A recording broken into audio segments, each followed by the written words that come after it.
বিসমিল্লাহির রহমানির রহিম। 5 সেকেন্ডে কিভাবে 1 লক্ষ থেকে 70 লক্ষ নেকি লাভ হয়। নবী করিম সাল্লাল্লাহু আলাইহি ওয়াসাল্লাম বলেন, যে ব্যক্তি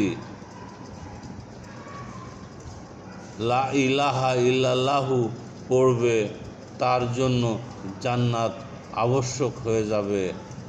আর সুবহানাল্লাহি ওয়া বিহামদিহি 100 বার পড়লে 1,24,000 নেকি লাভ হয়।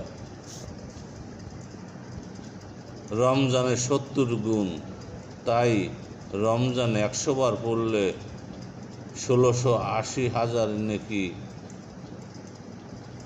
লাভ হবে।